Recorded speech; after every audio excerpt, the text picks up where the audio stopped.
It is said that love can build empires. It can inspire art that touches the soul. But in the crucible of war, love can be forged into something else entirely.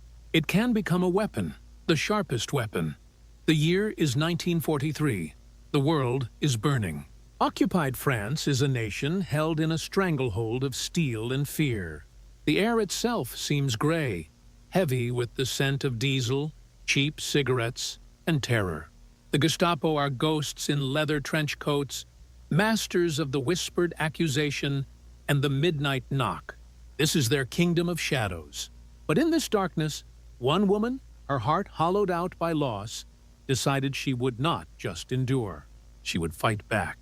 She would become a ghost herself. This is the story of Nancy Wake, and it is the story of how profound personal vengeance was transformed into a pure, devastating instrument of liberation. Before the war, she was not a soldier. She was not a spy. She was a force of nature, but a different kind. Born in New Zealand, raised in Australia, Nancy was a runaway who had forged her own path. She was a journalist, vibrant, sharp-witted, and fiercely independent, living a life of bohemian adventure in the Paris of the 1930s. It was there, in the City of Light, that she found the great love of her life, Henri Fiocca. He was a wealthy French industrialist, charming and grounded. He adored her wild spirit. She adored his quiet strength. They married in 1939, settling in a beautiful villa in Marseille, overlooking the sapphire expanse of the Mediterranean. Their life was one of sunshine, laughter, and privilege. They were insulated from the world's creeping darkness. Then, the darkness came for them. In 1940, the Blitzkrieg shattered the French army. The swastika was raised over the Eiffel Tower. The country was broken in two. Northern France was under direct German military occupation. The south, where Marseille was, became the collaborationist Vichy regime. It was a puppet state, but the strings were pulled by Berlin. For Nancy and Henri, the paradise they knew vanished overnight. The vibrant port of Marseille, once smelling of brine and lavender, now stank of fear. German patrols punctuated the silence of the curfews. Neighbors watched neighbors. Friends disappeared. This was the new reality, and Nancy Wake, the expatriate socialite, could not accept it. Her moral compass was too true. She began small. She and Henri used his wealth and influence to create a sanctuary. Their home became a stop on an underground railroad. At first, it was just friends, refugees trying to flee the new regime. But soon, it became something more organized. Nancy became a courier for the nascent French resistance. She joined the Pat O'Leary Line, one of the most effective escape networks in all of Europe. Her job was to shepherd downed Allied airmen, British, American, Australian, from safe house to safe house, guiding them south through the mountains, over the Pyrenees, and into the safety of neutral Spain. It was phenomenally dangerous work. She was, by now, a wanted woman. Her beauty and charm were her camouflage. She would walk past German checkpoints, smiling, flirting, her purse heavy with false documents or messages that could have her executed on the spot. She developed a reputation. The Germans began to hear whispers of this elusive figure. They had no name, no face, just a phantom. They gave her a code name, the White Mouse, because every time they set a trap, every time they thought they had her cornered, she was gone. This was not a game. This was a daily dance with death. Every time she left her home, she and Henri knew it might be the last. This is where we must pause and understand the psychology of resistance. It is not just about courage. It is about the willful suppression of terror.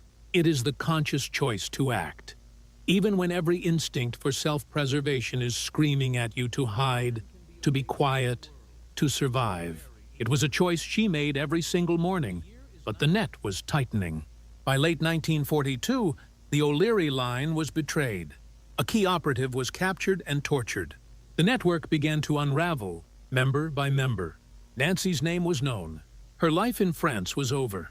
The resistance ordered her to escape. She tried and failed. She was captured in Toulouse. But Nancy Wake was not an easy prisoner. She was held for 4 days, refusing to give her name, refusing to speak.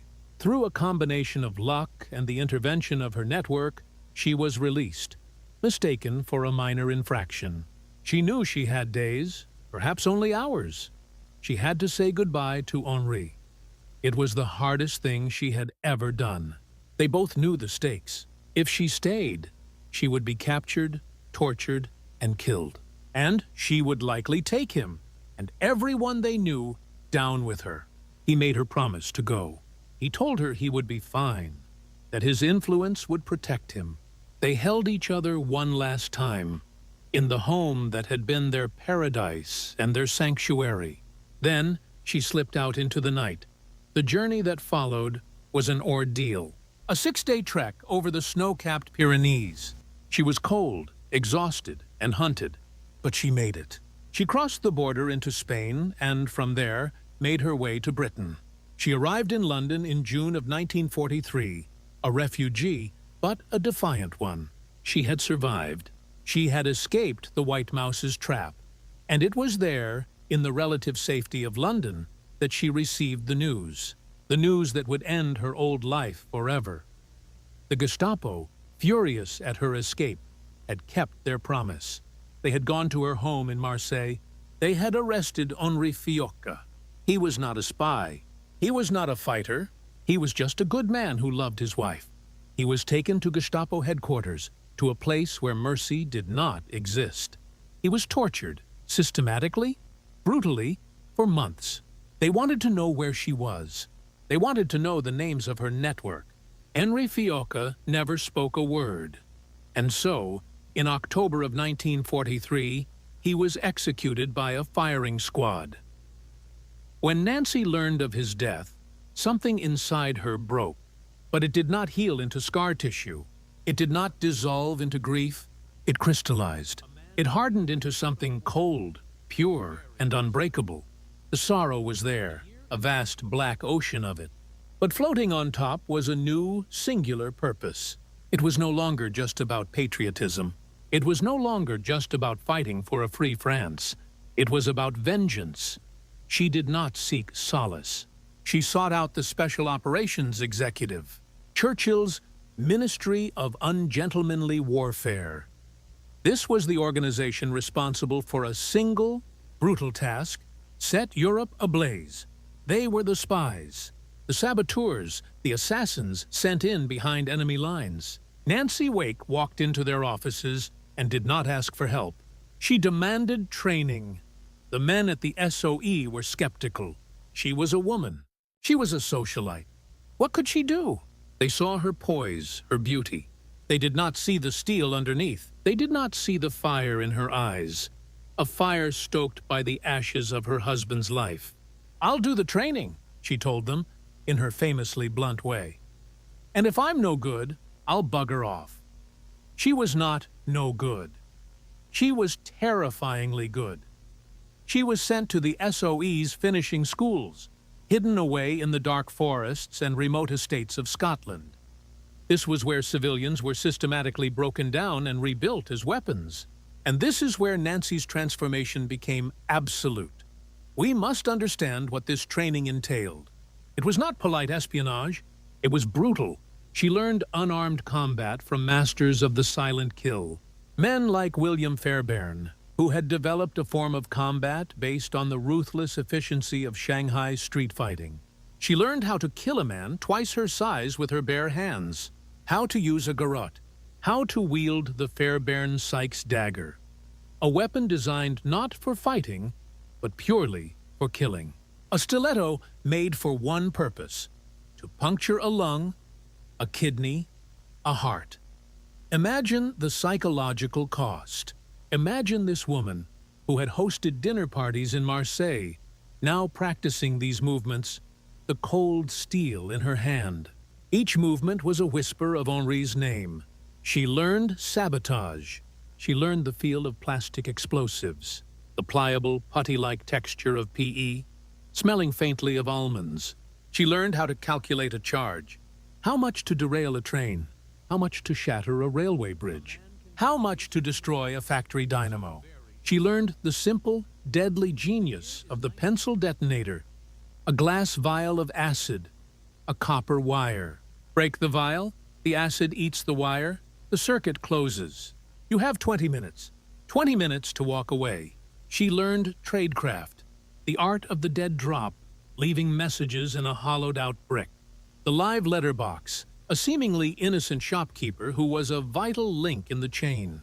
She learned encryption, Morse code, the operation of the heavy, clumsy wireless radios.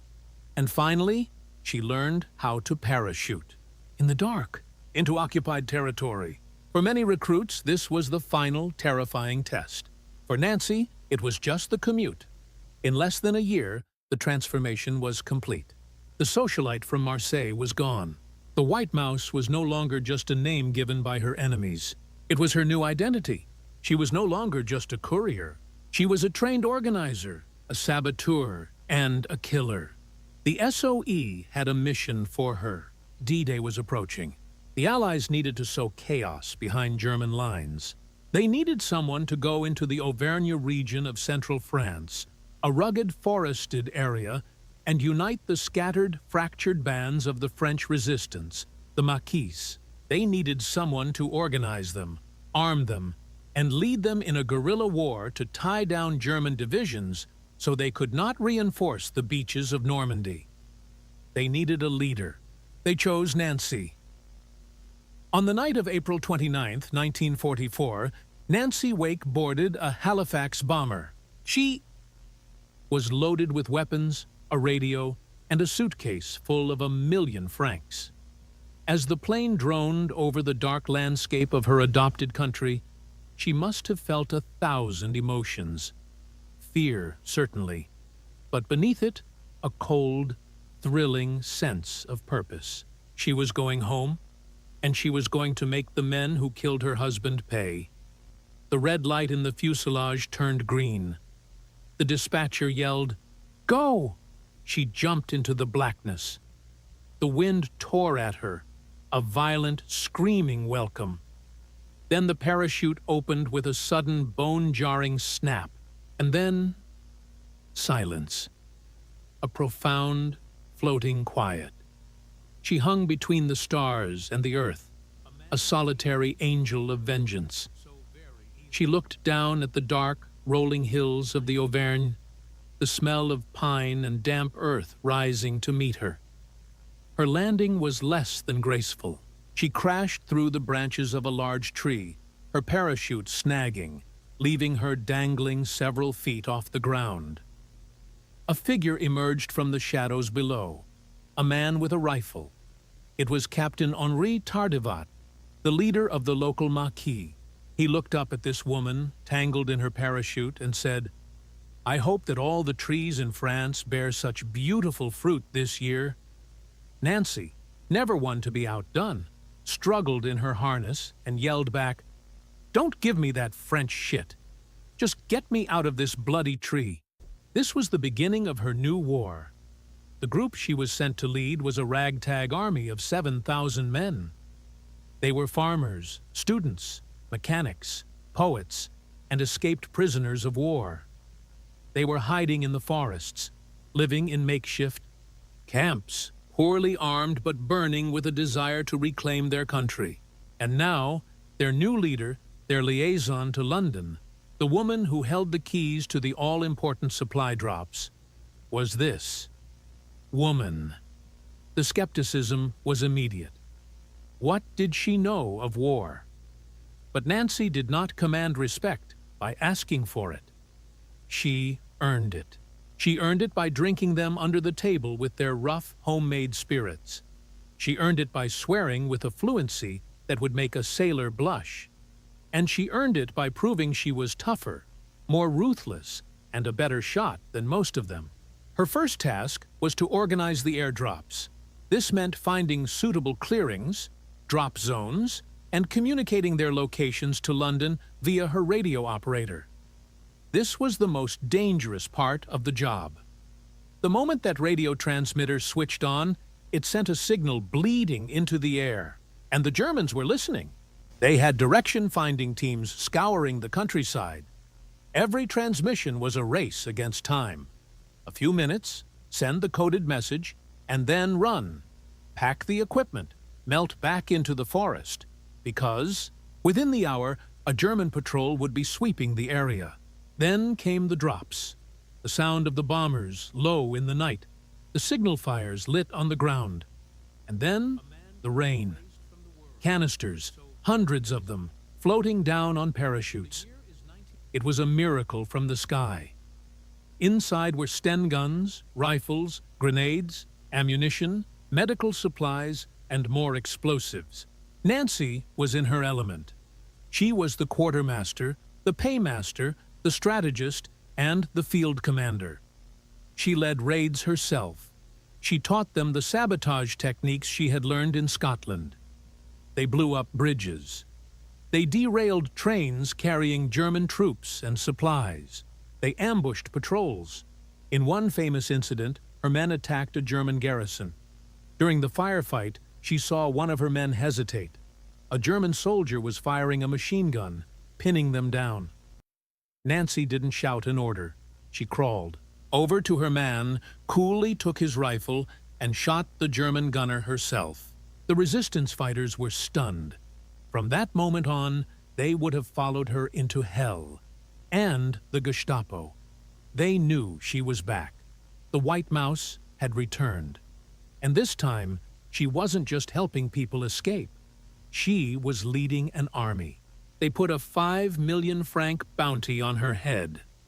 They flooded the region with troops, desperate to find her. They called her the deadliest of all Allied spies. This is the story you have been listening to. A story of how one woman turned the IP, deepest grief imaginable, into a force of will that would change the course of a war. Her journey, from a life of sunshine to the heart of the shadow war, is a testament to a strength we rarely see. If her courage inspires you, if you believe that these stories of sacrifice must be remembered, please take a moment to subscribe to our channel. Share this story so that the legacy of heroes like Nancy Wake continues to burn brightly. The war in the Auvergne was brutal. The SS, in particular, were relentless.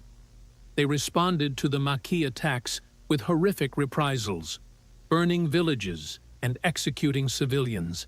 Nancy was now responsible for 7,000 lives, and the psychological weight was immense. She had to be more than a soldier. She had to be a leader. She had to inspire hope when there was none. She was also human. There were moments of doubt, of profound exhaustion. But then she would think of Henri. She would think of his face, his smile, and the horrific injustice of his death.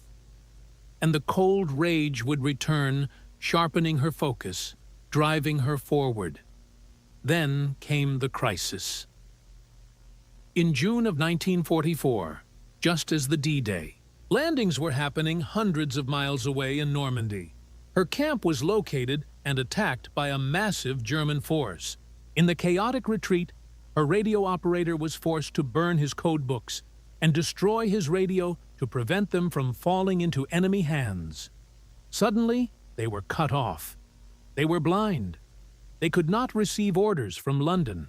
They could not coordinate their attacks. And most importantly, they could not request the life-saving airdrops of weapons and supplies. They were alone.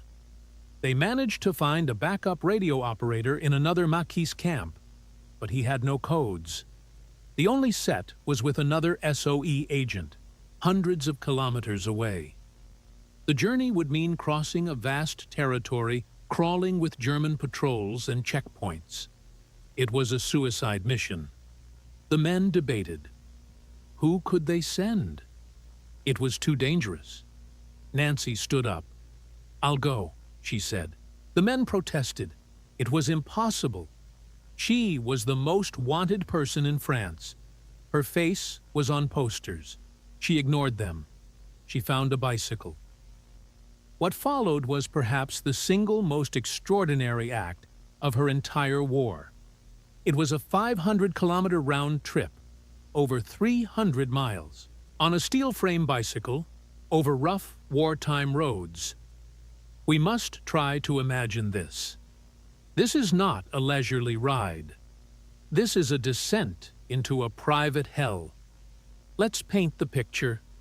The feel of the hard leather seat, the rhythmic, painful burning in her thighs and calves, a fire that built with every passing hour. The rattling of the bicycle frame on the broken pavement. Let's feel the sensory immersion. The summer air, thick and humid. The smell of hayfields, undercut by the ever-present metallic scent of distant wood smoke. Perhaps a village. Perhaps a battle. The sounds. The click, click, click of the bicycle chain. The chirping of insects. And the constant, terrifying rumble of German staff cars and trucks passing her on the road. Now, the psychology. This was not just a physical ordeal. It was a 72-hour performance. At every checkpoint, she had to stop. She had to face soldiers, men who were actively hunting her, men who would shoot her without a second thought if they knew who she was. She had to smile. She had to produce her forged papers, her heart hammering against her ribs so hard she was sure they could hear it. She had to flirt, to act harmless, to be the pretty girl on a bicycle, not the white mouse. Every muscle screamed. Her body was begging her to stop. She was dehydrated, exhausted, and running on pure adrenaline. What do you think about for that long, in that much danger? She thought about Henri. She saw his face in the shimmering heat rising from the road. She heard his voice in the wind rushing past her ears. His memory was not a comfort. It was fuel. It was the anger that pushed the pedals down, one more time, and then one more time again. She rode through the day, through the night, and into the next day. She made it. She reached the other agent, got the codes, and transmitted her vital message to London. She did not rest. She got back on the bicycle, and she rode all the way back. When she finally pedaled back into her own camp, 72 hours after she had left, she was barely conscious. She was a wreck, covered in sweat and road dust, her body pushed beyond all human limits. She practically fell off the bicycle into the arms of her men. They wept when they saw her. These hard, guerrilla fighters. They had not believed it was possible. She had done it. She had saved them. The respect she had earned before was nothing compared to the devotion she commanded now. She was no longer just their leader. She was their legend. You are halfway through a story that seems almost too incredible to be true. But Nancy Wake was real. Her sacrifice, her rage, and her unbelievable endurance were real. These are the histories that define us. They show us the absolute limit of what a human being is capable of when driven by a purpose greater than themselves. If you are finding value in this testament to the human spirit, please consider supporting our work by liking this video. It is a small click for you, but it ensures that these vital stories of our past are not forgotten in the noise of the present. With the codes restored, the war in the Auvergne entered its final bloody phase.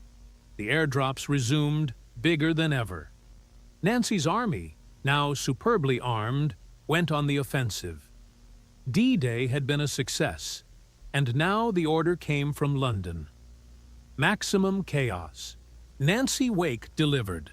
Her 7,000 Maquisards became a terrifyingly effective guerrilla army. They tied down over 22,000 German soldiers, including the elite SS Das Reich division, preventing them from reaching the battlefields of Normandy, a contribution that saved countless Allied lives on the beaches. Nancy led from the front. She was in the firefights. She was there when they attacked the Gestapo headquarters in Montluçon. a place of unspeakable torture. For her, this was not just a strategic target. This was personal. This was for Henri. She led the charge, a submachine gun in her hands, a cold fury in her heart. They destroyed the building. They freed the prisoners. And they took no German prisoners. There is a famous and chilling story from this time. During a raid, she was forced to kill an SS sentry with her bare hands. She used the silent killing techniques she had learned in Scotland. She described it later with her typical lack of sentimentality. They'd taught me this judo chop thing to the carotid artery, and I practiced it. But this was the only time I used it. I was very surprised. He just folded. We must pause here. This is the reality of vengeance. It is not clean. It is not glorious. It is the desperate, ugly, and necessary work of war. The woman who had loved opera and champagne was now a hardened killer, leading an army and driven by a ghost. Was she still the same person? No. She had been consumed by the war and reforged as its instrument. When France was finally liberated, when the bells rang out over Paris in August 1944, Nancy Wake was there. She was not cheering in the crowds. She was still working, still fighting, still driving her bloody Germans, as she called them, out of her country. When the war finally ended, she was, by measure, one of the greatest heroes of the conflict. The French government awarded her the Croix de Guerre 3 times, the Médaille de la Résistance, and made her a Chevalier of the Legion of Honor. The British awarded her the George Medal. The Americans, the Medal of Freedom. She was the most decorated Allied servicewoman of the Second World War. But victory is a complicated thing for someone who has lost what she lost. After the war, she returned to Marseille. She walked the streets that she and Henri had loved. The sun was shining again. The air smelled of the sea. But it was a different city. It was a graveyard of her memories. The vengeance she had sought, she had achieved it 1,000 times over. She had helped break the machine that had murdered her husband, but it didn't bring him back. Vengeance is a powerful engine. It can drive a person to cross mountains, to lead armies, to perform feats of impossible endurance. It can turn grief into a weapon of terrible, righteous power. But it is an engine that burns on the fuel of the past. And when the war is over and the enemy is defeated, the engine stops, and the silence that follows is deafening. Nancy Wake lived a long life. She remarried, moved back to Australia, and was, by all accounts, as fiery and indomitable in her old age as she was in her youth. But that period, those few years where she was the White Mouse, defined her. Her story is not a simple one of heroics. It is a complex human story about the nature of love and the nature of hate. It shows us that the line between the two can be terrifyingly thin. It shows us that in the face of unimaginable loss, some people break, and some people become unbreakable. Nancy Wake entered the war to avenge the death of one man. She ended it having saved the lives of thousands and having helped liberate a nation. Her personal quest for vengeance became a universal fight for freedom. Her grief was so profound, it could not be contained by one heart. It spilled over and became a fire that helped set a continent ablaze, and ultimately to cleanse it. The White Mouse, the woman they could not catch, had finally and truly come home. The echoes of such courage are timeless. They remind us that history is not made by abstract forces, but by individuals, by people who, when faced with an ending, chose instead to write a new beginning, often in fire and in blood. The past is filled with these voices, waiting to be heard. If you wish to continue this journey with us, to listen to the stories of those who sacrificed everything, please subscribe. Join us as we honor the memory of the unbreakable.